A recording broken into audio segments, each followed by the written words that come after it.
Good morning, good afternoon, good evening. Welcome to the Supply Chain Management Consortium's third in a series of webinars on the prescriptive online supply chain risk and resiliency 90-day action plan tool, taking less than 30 minutes to complete. We appreciate you taking the time today to attend today's webinar in building an evolving and resilient enterprise. This is the third in a series of webinars that focuses on the consortium's supply chain risk and resiliency risk appetite. It's through over 10 years of work that we've been able to generate this perspective and from face-to-face sessions. So we look forward to an interactive webinar with audience polling questions. And so please have your cell phone ready and log into pollev.com, Greg Schlegel, 910, and on a web-enabled device. It could be another browser window or your own computer browser. My name is Jim DeVries, founder of Enhance International Group. I will be the host of today's webinar. We also have Connor Fincham here to help us from South Africa. Joining me is Greg Schlegel. He'll be sharing his expertise. Greg is one of the original founders of the Supply Chain Risk and Resiliency and former president of Apex ASCM. Greg founded the Supply Chain Risk Management Consortium in 2010 and is a celebrated speaker and esteemed author of the book, Supply Chain Risk Management and Emerging Discipline, published in 2015. Greg, a few words of introduction. You bet. Thanks, Jim. Great to be with you today, folks, to talk about our passion. I am the founder of the Supply Chain Risk Management Consortium. We've been in business for 12 years. We'll talk a little bit more about the consortium in a minute. I've taught supply chain risk at Lehigh University for 10 years, still teach ERM, Enterprise Risk Management, at Villanova University here in the States. Spent 8 years with IBM as a supply chain executive consultant. Spent about 30 years, perhaps like many of you, as a supply chain exec for a couple Fortune 100 companies.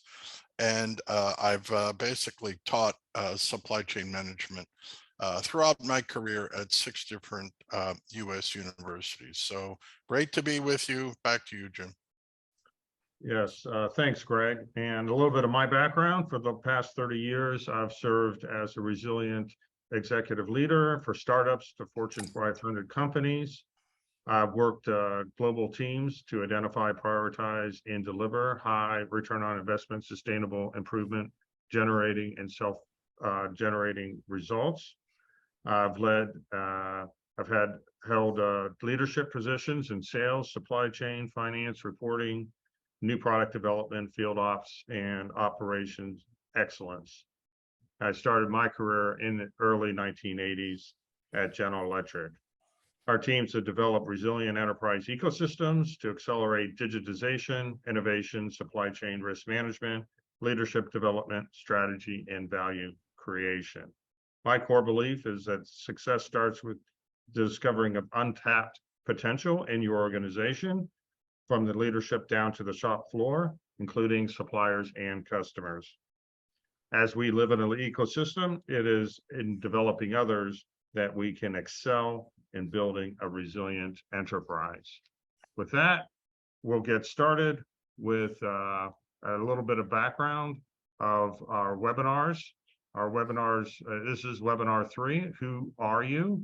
Our next webinar will be on December 6th. How do you operate? Operational propensity. And then we'll get into your tailored supply chain risk and resiliency game plan on January 17th next year. And then our final webinar of this series is how to make supply chain risk and resiliency a priority in your company. And back to Greg for some background on the Supply Chain Risk Management Consortium. Greg? You bet. You bet. Thanks, Jim. We said we'd give you a little more thumbnail sketch on who we are and what we do. Who we are is on the right-hand side. You can see all the organizations. I think at the moment we have 31 companies. That's about 1,500 supply chain risk professionals around the world.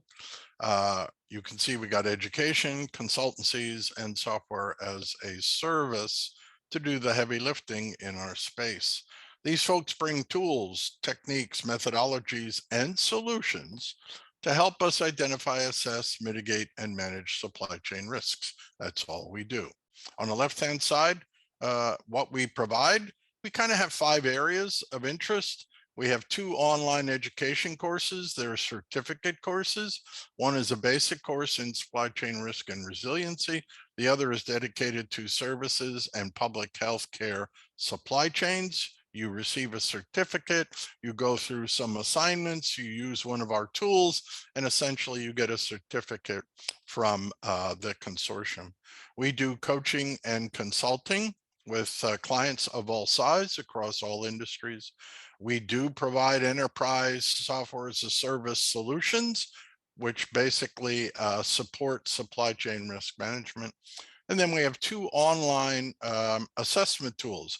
One is supply chain management readiness assessment that essentially evaluates your supply chain processes. There's 13 tenets. The one we're going to talk about today is prescriptive online supply chain risk and resiliency 90-day action plan. That's where we go through, you go through a survey, we'll talk about it, and we position you in terms of your risk maturity, risk appetite, and culture using AI and ML algorithms. So with that, back to Jim.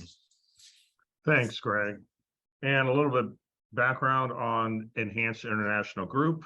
We're an exchange of passionate experts to guide your transformation to provide self-generating and self-funding results.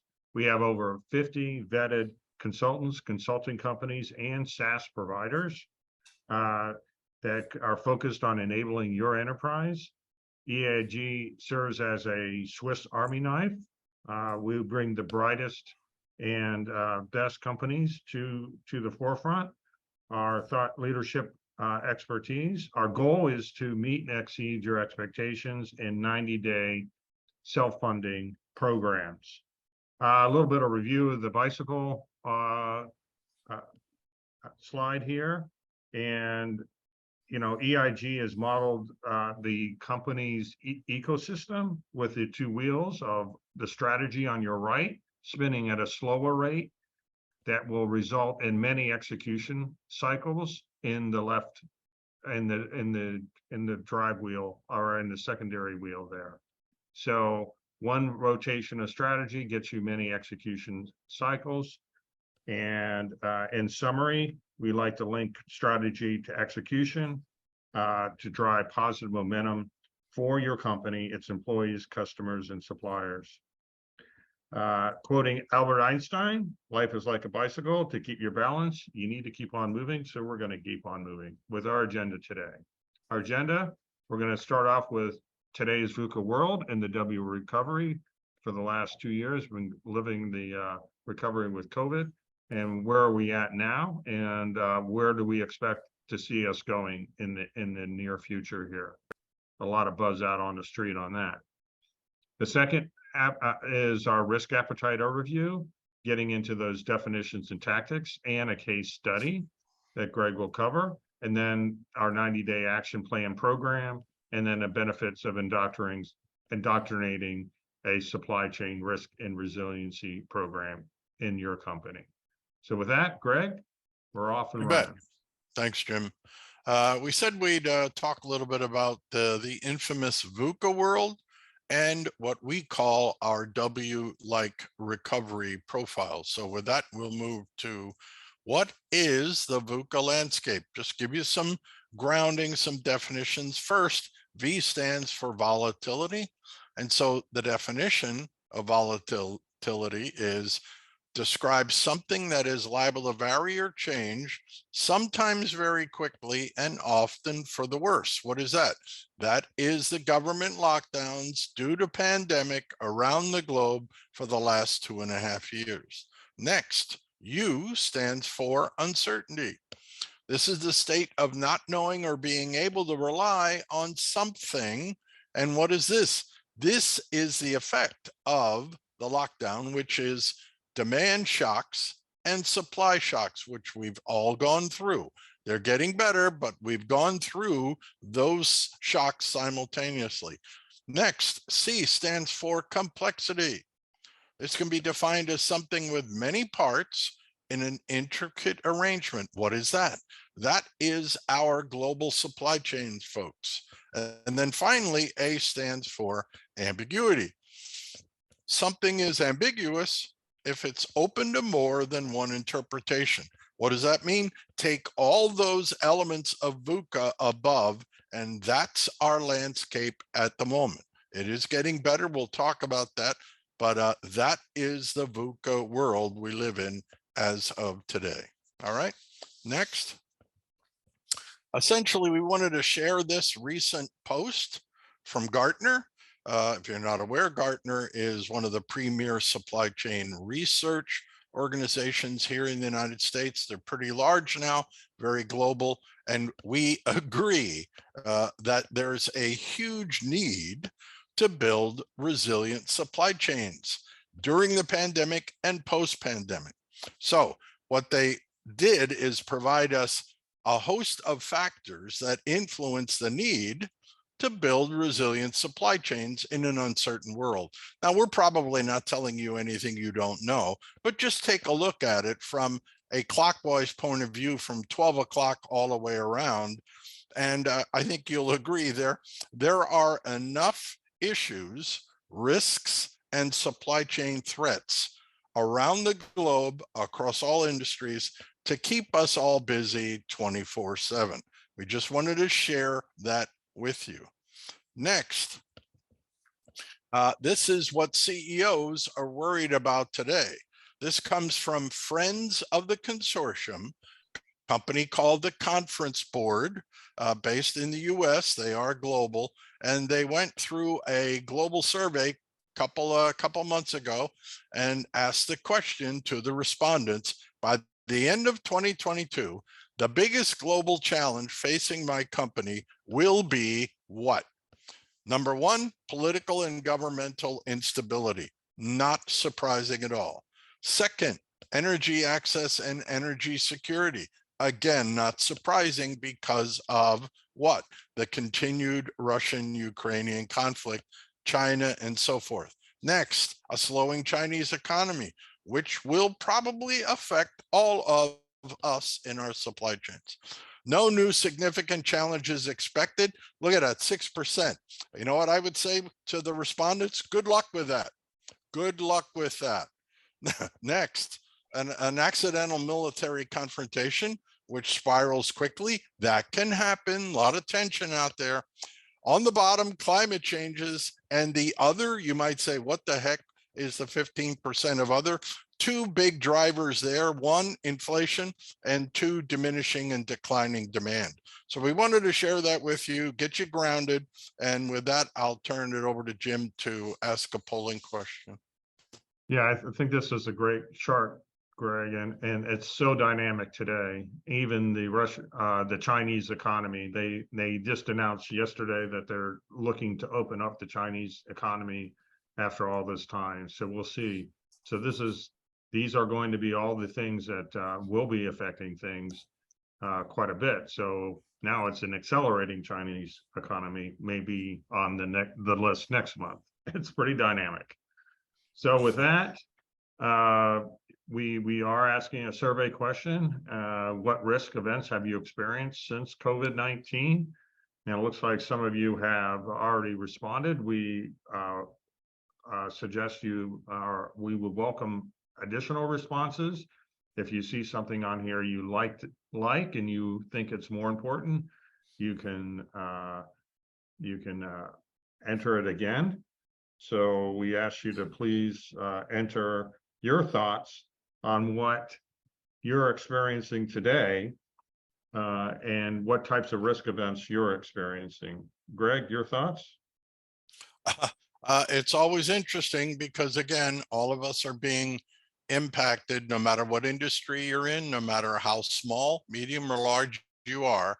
We're all experiencing issues, threats, and excess inventory and shortages and those supply and demand shocks. So we wish we had better news for you, but I suspect you're still feeling some of the impacts of the pandemic and essentially other issues like Russia and Ukraine, and it goes on and on and on, folks. Yeah.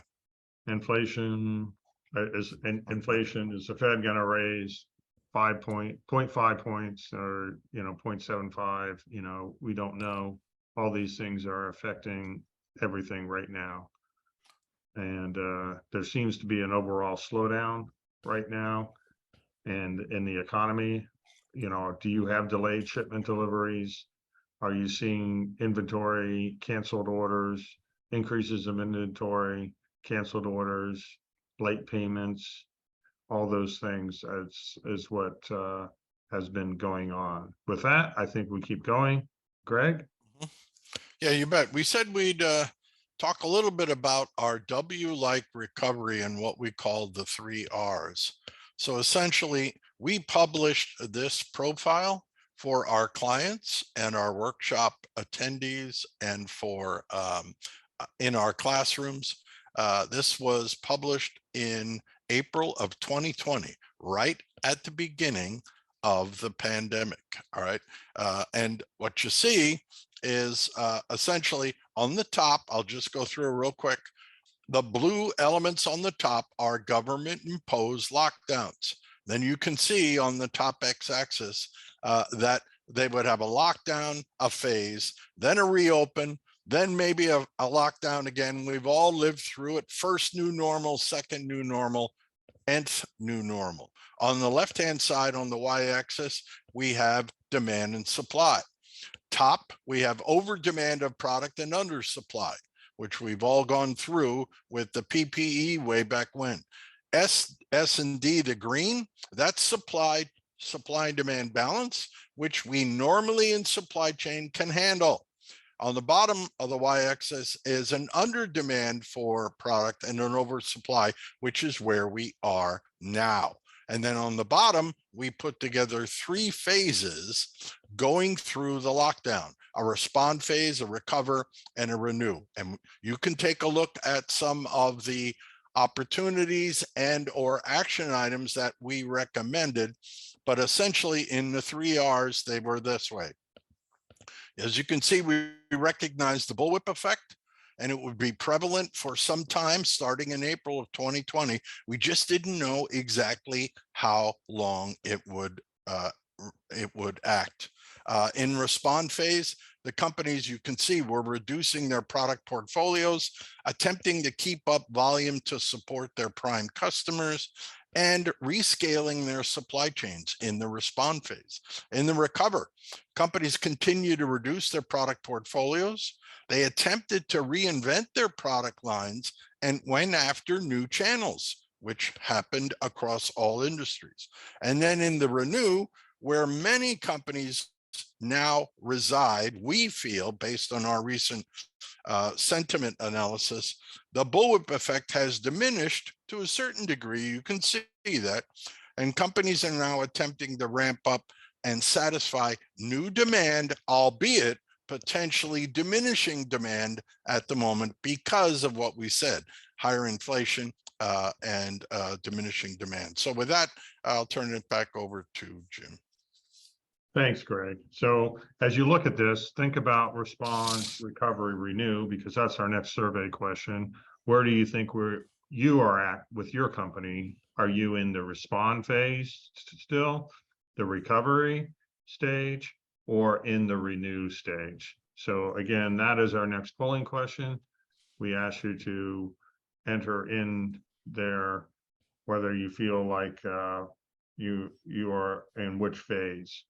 And I would say that from my experience with my clients, I think that they're in that recovery / renew phase. Greg, what are you seeing out there with your clients? Many of our clients who are rather large are in the recovery and renew phase. And again, the pandemic impacted all of us in every industry sector. No industry for the first time was immune to the pandemic impacts. We know that, all right? And now essentially some industries, especially some of our clients who are rather large, have kind of moved into the recovery and the renew phase. And that's a good thing. It's not over yet. We'll still have disruptions, but many of our clients who are rather large and global have told us that they're, when we give them the definitions as we gave you, that they're in recovery, maybe / renew. Because remember, large organizations, multi-billion-dollar manufacturers have multiple divisions, and multiple divisions service different industry sectors. So you could have an enterprise that one division is in recovery, the other is in renew, just so you know. Great. Thanks, Greg. With that, I think we'll get into the next section. Thank you for participating. This is really, why did we come up with this tool? What was the impetus for the 90-day supply chain risk and assessment action tool? So a little background. Of course, the COVID pandemic, which we've been talking about in our response to it, there was a Good Fortune article back early on why investing in supply chain resiliency pays off, which further reinforced by the focus by government to industry leaders to news networks. It's, of course, now supply chain risk and resiliency, or supply chain risk management, is a household name. You see it on the evening news. In 2020, it was just starting. The third is our inability to get out there and lead, guide, direct, and coach within the company hallways was a big driver of this. And then, of course, the staggering and even negative impact of the pandemic on manufacturers due to demand and supply charts. And you can see here on the right-hand side, the expected EBITDA loss from supply chain disruptions equals 42% of your average EBITDA. So 1 year's EBITDA. So that's pretty significant. So that's saying essentially you're losing half of your margin that year due to risk events happening. And it varies by industry, with aerospace being hit the most, followed by mining, auto, mining, petroleum, electrical equipment, and so forth, as you can read down there. So again, this was a report that was put out there by Susan Lund and Katie George back in November of 2020. Very, very revealing for us. So that was the real reason why we came up with this. And then what is it? What is a supply chain risk and resiliency 90-day action plan? It consists of 7 hours of investment over 3 months. And those 7 hours are taking the survey and then having some coaching sessions. We also offer, as part of this package, an additional 40 hours of coaching as you would desire as the recipient of this. But just to get it going and have enough to have information, to have meaningful conversations with your executive team, it's a very little time invested. And really, it's only about 30 minutes of the executive time in order to get a full document of an action plan. So it goes through 3 different surveys. The first is, where are you from a maturity perspective, which we covered in our last webinar. Who are you? The risk appetite. That's what we'll cover today. And how do you operate? Your operational propensity, we call it. That we'll cover in our next webinar. And then the 90-day action plan. And we'll give you some examples of some 90-day action plans. And kicking it off, you started off with you identifying a designated lead for onboarding call. You have your stakeholders, your senior leaders, take the survey from sales, finance, supply chain, manufacturing, all the key stakeholders within your company that are linked to supply chain. then you go ahead and after that, they take the survey, we come up with a 90-day action plan report, pretty thorough report to say, who are you and where are you going? And what are our recommended 5 to 8 actions to take in the next 90 days or so? And then checkpoint calls on a monthly basis. So first, confirmation of the plan, does it make sense? Second is, did it work? And the third is a pulse check and then a closeout. So that's our 90-day action plan, rapid time to value, very insightful for you and your company. And we'll go through some of our clients' responses to the 90-day action plan in a few minutes. With that, Greg, risk appetite, a deep dive. You bet. What we thought we'd do is get you grounded again on the risk appetite element of this comprehensive tool that Jim just profiled. So with that, we'll go and give you some context. This comes from a Chief Risk Officer perspective. It actually comes from McKinsey Risk Report 2017. If you can get your hands on that report, it's rather lengthy, but boy, is it filled with a lot of insightful data. They're doing a great job on supply chain risk and resiliency.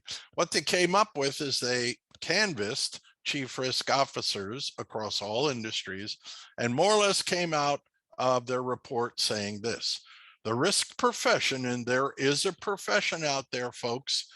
You can get certified. There are almost 1 million risk management people out there. They have organizations just like we do. If you're in supply chain, they have RIMS, they have IRM, they have .orgs, certificates, the whole 9 yards.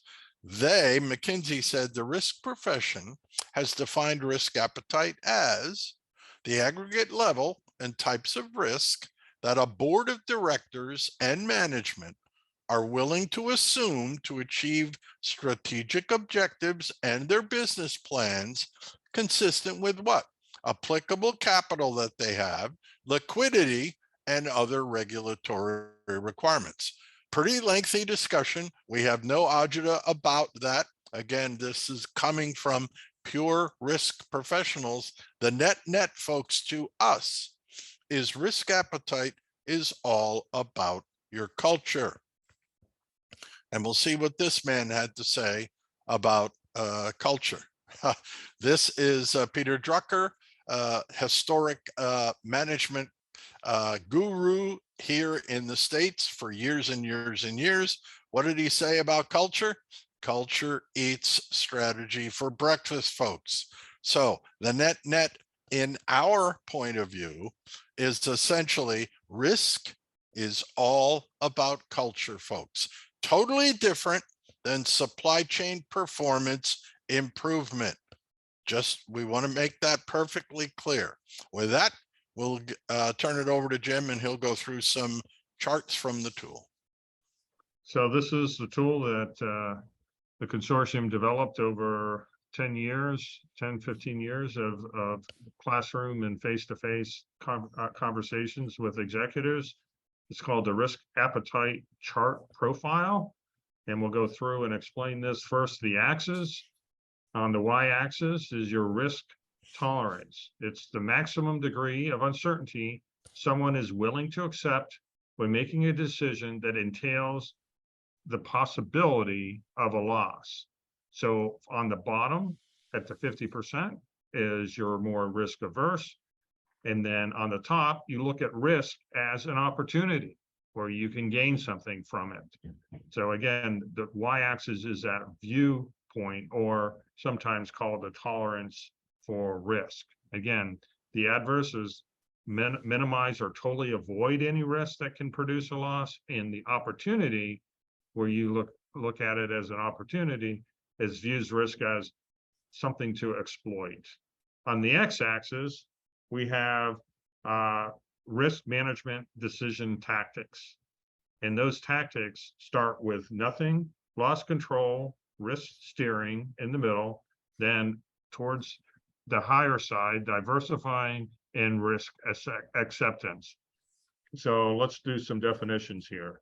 So doing nothing simply states that the tactic is ad hoc approach to risk, and they will arise. No formal process. Deciding not to decide, we'll wait until things can be construed as a decision. So that's on the low side. Loss control, most traditional form of risk management, driven by consensus. So we'll just wait until everybody agrees. So that's our loss control. Risk steering, right smack in the middle, is driven by rigorous analysis. And you have cost benefits, risk reward approach, and a true ERM, enterprise risk management approach, attempts to discover and implement a balance. Now on to diversifying. Once those risk steering tactics are mastered, the tactic spreads and the risk across multiple classes to mitigate. And you spread your exposure across various classes of risk to mitigate loss, and you maximize your flexibility and minimize your exposure. And this is where you have a shared risk tactics. And then risk accepting results in complicated models analyzing risk and reward, profit loss. Exemplars are masters at taking on risk as an opportunity to outmaneuver the competition and capitalize on times when risks are high. So the one thing to take into account is this is who you are and where you are. There's no right or wrong. It's just how you are. You may have one part of your organization that are pragmatists, another part of your organization conservators. So by division, I know a product line. So the tool that we have has been, by answering those questions in the survey, it will position you on the chart. So let's talk a little bit about the 4 different perspectives that we see. So the pragmatist, which is the orange, the brown or light orange, these are procrastinators. They wait until the very last minute to make a decision, holding on to their options to the very last moment, basically reactive. The conservators on the blue in the middle and the bottom is a perspective that is driven by caution. Mitigating a loss is paramount to risk decision-making, and the biggest concern is avoiding loss, and very careful to avoid risk to the bottom line. In other words, you want to protect your P&L. And the managers, just above it in the light blue or turquoise, this perspective takes a balanced approach on risk, a careful balance between risk and rewards, utilize many tools and techniques, and to quantify risk. And then the maximizers, the light blue, they like the big risks, big rewards, go for the gusto, very proactive. And this is the perspective that risk is an opportunity and competitive differentiation. Maximizers are willing to accept big risks for big reward and show me the money, so to speak. Proactive with solid risk mitigation tactics. Excuse me. So through the years with clients, we have found that there are 2 attributes that define your risk perspectives: your personal risk exposure, those events which you have encountered and had to deal with, and your current position in the company. So if you were head of supply chain, you look at risk much differently than if you were head of sales, if you happen to be in both of those jobs at some time in your career, or you could be in manufacturing, supply chain. But it's all depends on what your current position is in the company and what have you encountered in the past in your job, in your experience, your experiential risk. So that's going to set you where you're going to plant yourself, but it is the organization that you're measuring here, not an individual. But of course, individuals kind of shadow the organization. So it's a combination of things, and it's your leadership. So leadership's the concerted leadership question And from what I remember, these are conversations that you put this on the board and with a group of executives, and you have them complete the survey, and then you say who they are, and you'll have a heated discussion after that for at least an hour of where they are at today. So with that, I think we would ask you to answer our next survey question. Do you feel like your company, your division that you're working in, are you managers, conservators, maximizers, or are you a pragmatist? There's nothing right or wrong here, just who you are. So we just ask you to answer that this last survey question, and don't be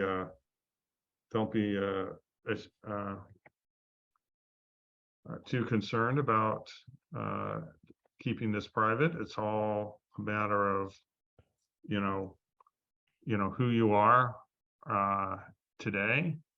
We have one manager who replied, so thank you.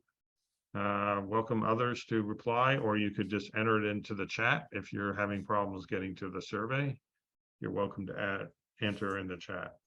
But I've worked for conservator companies, I've worked for manager companies and maximizer companies over the years. The pragmatist, yes, I have worked with companies and governments that are pragmatists too. So, and startups. So, Greg, your thoughts? Yeah, it goes across the board. Don't be worried about, right or wrong answer. We've seen almost every situation, and one thing you might be noodling on as attendees: can you have more than one perspective in an organization? The answer is unequivocally yes, you can. We see it all the time, even within a division. And that's why we talk about opinions. All right, we do both a quality type opinion oriented. When we identify risks for a company, we ask the individuals like yourselves, what do you think about this particular risk? Rate it. But then we also do quantitative analysis and let the data describe the severity and of the identified risk. So this is a matter of perspective, what you have seen and witnessed in your existing company in terms of a definition and how they perceive risk. That's all it is. Thanks, Greg. With that, we'll just have some insights here. A lot of what we've covered, the positioning of risk appetite persona. Your responses create the data to superimpose your company's risk perspective. So it's the responses to the questions accumulated with your 5 to 8 executives. There's risk report insights on what is your perspective on risk, your risk management decision tactics, and your tolerance profile for risk. And as Greg said, your organization could be a cross between two, and very common to see it borderline between pragmatist and conservators, as well as it could just be an overlay of conservators and managers, or some kind of combination of manager and maximizer. So again, there's no right or wrong here. There's just who you are. And then, the question is, with your risk appetite the way it is, what should you be doing? And that helps us with the action plan. So Greg will now cover an actual customer, CPG customer. Greg? Mm-hmm. You bet. Yep, we've gone, as we said, we've gone across many sectors, and we just pulled one out, classical consumer products group. All right, you can see the Venn diagrams again, the 4 perspectives. Again, just a quick review.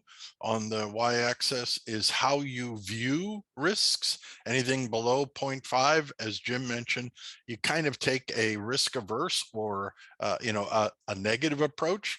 Anything above 0.5 on the y-axis, you look at risk as potentially an opportunity. All right. And then on the x-axis, as Jim mentioned, we have the decision tactics that tend to support the 4 different perspectives. In this case, we positioned, the computer positioned this company, which is CPG, into the gray Venn diagram. As you can see, it is touching pragmatist and also conservator in the green. The pragmatist is the yellow, and they're even borderline touching managerial area as well. And so again, the question is, can you have more than one perspective even within one division? Of course you can, because you have product lines that are served that compete with different competitors and also compete in different industry sectors. So this one is prag conserve. That's what the computer model positioned this company as, and we'll give you a little bit more in a minute on in a second on some of their feedback from this company. All right, this is same company, but their feedback, and they've gone through the program. Jim profiled the program for you. It's supply chain maturity, supply chain risk maturity, who you are, which is the appetite, and how you operate, which is your operational culture. In this case, this company's case, they came in at the early stages of stage 2, which is visibility. On the left, you can see the yellow eye or the orange icon is their as is condition. We ask the questions about, what do you feel like today? We go through those 90 questions. They're positioned early on in the visibility stage. And then we ask another question: where would you like to be when you grow up? All right, from a risk point of view, and that's the black icon. And they said, well, yeah, we'd like to get through the visibility stage. And just for your contextual edification, each one of these stages, folks, is 2 years in duration. All right, so I wanted to get that clear. So what they say, although we've been in at supply chain risk for about 3 years, we're still at the beginning of visibility. They agreed. We're a global company spanning 200 countries. We're kind of small. We're a startup. We're still using Excel, all that good stuff. Understand, and we're not looking past the visibility stage. That's what they said about their definition or their opinion about their maturity in supply chain risk. Then we talk about the risk appetite.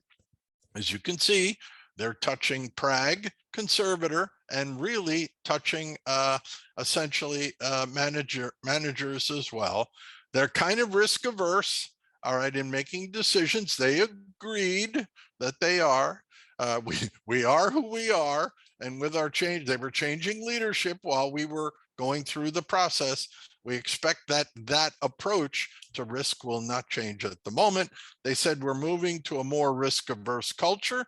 Again, there's no right or wrong, but that's who they are, and that was their going forward thread. And we're kind of reactionary, they said. We wait until the last minute.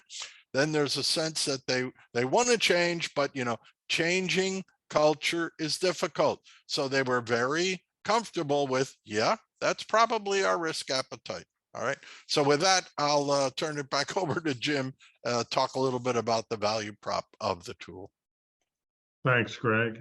Pretty interesting case study. So just as Greg said, the risk appetite with value proposition, for us, there is no good or bad. It's who you are, where you are. And so don't be too concerned if your company has multiple risk perspectives.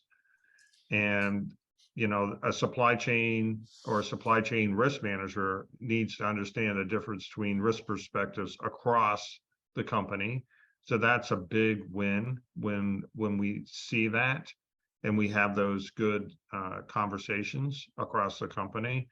and then provides, the risk constraints and tolerances as you roll out the journey. So as you're rolling out supply chain risk and resiliency across your company, at least you understand your constraints and tolerances, and you can have those good conversations.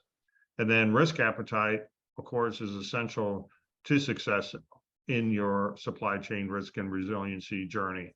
We see that companies that really take on this straight on are most likely or will be able to accelerate themselves faster through the maturity model if they understand that these are their constraints and tolerances throughout the company. So again, the 90-day action plan is to look at where are you, who are you, and how do you operate. It's 30 minutes online, a very short period of time for your executives to take the online survey. There's no right or wrong. They take the survey, they roll it up, you have the results. Within an hour, you have your call with your executives for an hour or so, and you have a pretty good idea of where you are, who you are, and how do you operate as a company so that you can develop your action plan. Of course, we give you the action plan and you verify that. And then we will give you that consulting, that 40 hours of consulting or so to help you through your journey. With that, Greg, close us out. You bet. We thought we'd talk a little bit about developing a tailored company persona and actually talk about what we ask of you and what you get from the tool. So we'll move on and first talk about the ask. What do we ask you to essentially do? All right. We ask 5 to 8 executives from your company fill out the 90-day questionnaire. Jim mentioned we gave you a picture profile of the process. Takes about 30 minutes, ball clock to finish per person. We also ask that the executives be maybe department heads from different disciplines. We're thinking end-to-end supply chain here. So Jim mentioned, the more the merrier. We want variety in terms of opinions on perspectives for risk. We cherish that. We want that variability. We want that difference of opinion, and then we harmonize that within the tool. And then finally, we ask, could your executives be from the same division or product line? We actually advocate start small. We're not trying to boil the ocean here. Take a small product line, maybe 10 stock keeping units, same division, get all the folks lined up, get in there, fill in the survey, and away we go. Because it's a process. We want to validate the process and help you move forward. So that's our ask. The get, what do you get? Well, you get a sense of where you are in terms of our supply chain risk and resiliency maturity model. We showed you an example from the CPG. Again, no right or wrong answer. The modeling tool provides a picture image of where you are in our maturity model. You then get a sense of who you are, which we are talking about today, relative to your risk appetite. We think that's important for you to know what your company's risk appetite is today. You also get a sense of how you operate. We call this the operational propensity. It's really culture, and our mantra is, what's the shape of your operational kite? What's the shape of the kite? We'll talk about that in the next, we'll do a deep dive in the next webinar. All right. Also, then you get a 90-day action plan, which is aligned using the outcome of the above graphs and models. We get a 90-day action plan with maybe 5 to 8 actions to survive and thrive during COVID and beyond. And there's more. You learn how to identify, assess, mitigate, and manage supply chain risks. And we think if you do that and go through the 90-day, it's pretty much a strategic advantage to you and your bottom line. And there's more. You get a bonus if you fulfill the obligation to get into the tool, answer all the questions. Essentially, you get a bonus from the consortium for every company that provides 5 or more executives into the tool. The consortium will offer your company 1 free pass to any of our 2 supply chain risk and resiliency online courses. That's a value of $1,400 US, including a certificate from the Supply Chain Risk Management Consortium. So that's the ask and the get. And then we want to finish with giving you a sense of some of the benefits of indoctrinating a supply chain risk and resiliency program. So essentially, here's what we have witnessed, folks, over the last 12 years with our clients, with exemplars, on and on and on. There are bottom line benefits. One is a cost reduction. All right. If you get pretty good at supply chain risk and resiliency, your insurance premiums can drop anywhere from 5 to 10 or more %. That's cost reduction. Insurance companies like that when you have a robust supply chain risk and resiliency program. Many of the exemplars automate the workflow to do good risk management. When you do that, you can improve your process by more than 10% because time is money in risk management. There's also something called cost avoidance. Effectiveness in risk detection, if you get better and better, the exemplars are anywhere from 17 to 20% better, meaning faster in terms of identifying a risk and mitigating that risk than their nearest competitor. And that can turn into a cost avoidance. The better you get at risk management, all right, the lesser the cost to mitigate that, that risk. And you're ahead of your competitors. More, if you do the first 2 elements, cost reduction and cost avoidance, if you experience those benefits, you will improve your working capital, folks. Your CFO and team will like you because you'll be giving them less volatility so they can produce better cash flow forecasting for their stakeholders. Also, they will like the approach because you will be helping them free up cash anywhere from 10 to 30% to do whatever you would need to do with it. There's more. Cash conversion cycle, we haven't talked about it. It is a good supply chain risk and resiliency metric.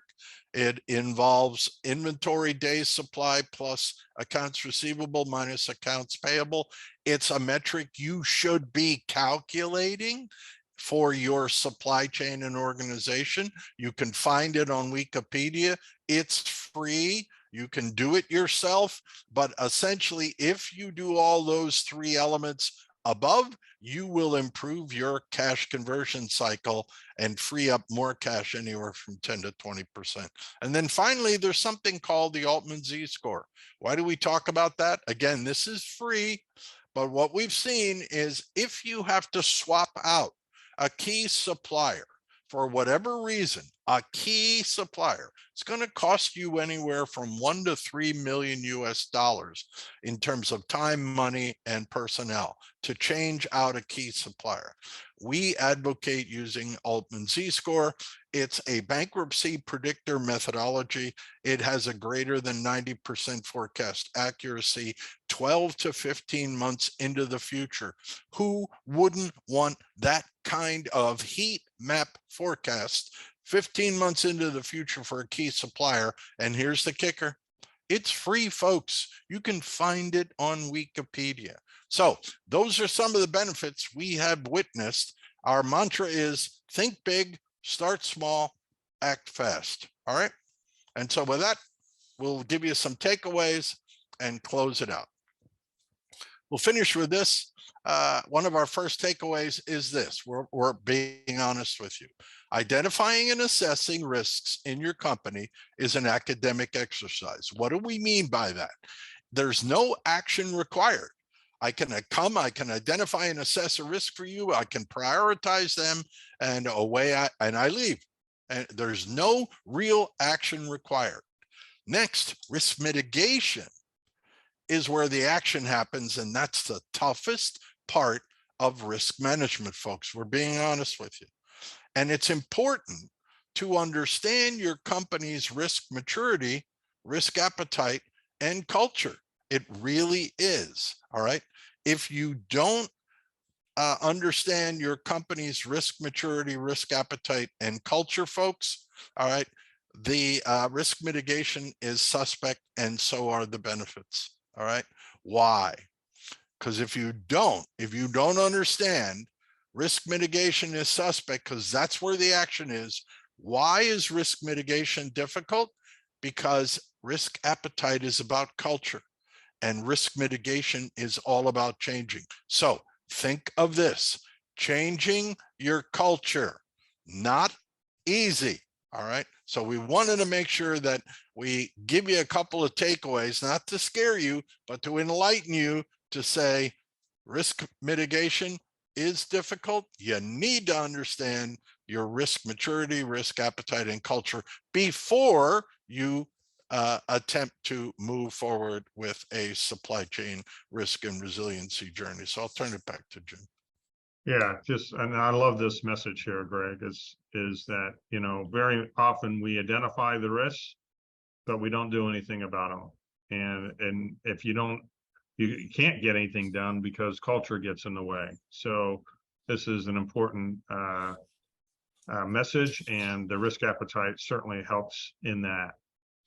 And I've witnessed it time and time again. So I hope you enjoyed our webinar today. It is our third webinar. It will be recorded, and for you that joined, we'll give you a copy of the slides, as well as give you a link to the recording of the webinar. Please do provide your feedback on the webinar if you liked it. You'd like to see more or less of anything in the webinar. If you have any questions right now, please enter them into the chat. We'd love to take them on. As we conclude, you know, our next webinar will be on operational propensity. How do you operate, on December 6th? And then we'll catch up next year to resume the series.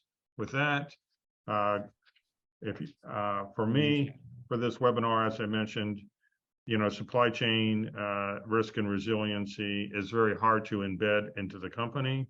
And so you want to assess where you are at in your journey, provide an understanding of your risk appetite, and then 3, understand the internal makeup, your operational propensity, and how you're going to manage that through your company, and make supply chain risk and resiliency become the fabric of your company. Greg, your closing comments. All right. Yep. Sure, folks. Thanks for attending. Listen, with rising inflation and a distinct possibility of a downturn economy coming to fruition, we think it's more important than ever to understand your company's risk appetite to help you survive and thrive going forward. So thanks a lot, and all the best. Thank you for joining. Have a great day.